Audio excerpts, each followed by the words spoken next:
দোয়ার কোনো হাদিয়া হয় না। হাদিয়া আলাদা জিনিস, দোয়া আলাদা জিনিস। এই ভুল আমরা অনেকেই করি। হুজুর দোয়া করেন, সাথে একটা নোট ধরায় দিব আপনাকে। হাদিয়া দেওয়ারও নিয়ম জানে না, দোয়া চাওয়ার নিয়ম জানে না। দোয়া চাওয়ার নিয়ম কি? এক নম্বর তো আমি নিজে দোয়া করব, নিজের জন্য নিজে দোয়া করব, নিজের পরিবারের জন্য, সন্তানের জন্য আল্লাহর কাছে নিজে হাত উঠাবো, কান্না করব, দোয়া করব। এক নম্বরে নিজের দোয়া, এবং দোয়া অনুযায়ী নিজের জিন্দেগি পরিচালনা।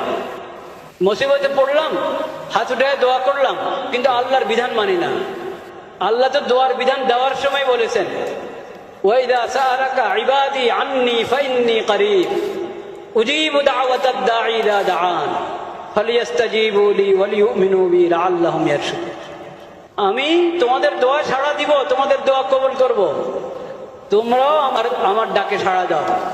আমি যে তোমাদেরকে বিধান দিয়েছি, ইয়া আইয়ুহাল্লাযীনা আমানু, হে ঈমানদারগণ, হে আমার বান্দারা, এইভাবে আমি কোরআনে তোমাদেরকে ডেকে ডেকে বলেছি না বলিনি?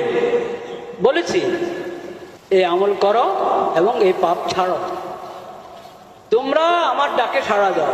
আমরাই খালি আল্লাহকে দোয়া করব আর আল্লাহ আমাদের দোয়া শুনতে থাকবেন।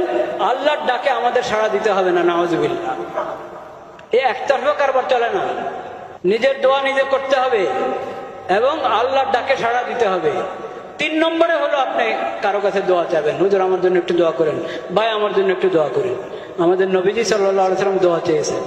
ওমর রাদিয়াল্লাহু তাআলা উমরা যাচ্ছিলেন, সেই ঘটনা নবী সাল্লাল্লাহু আলাইহি ওয়াসাল্লাম বলেছেন, আমাকে তোমার দোয়া আমাকে স্মরণ রাখবে।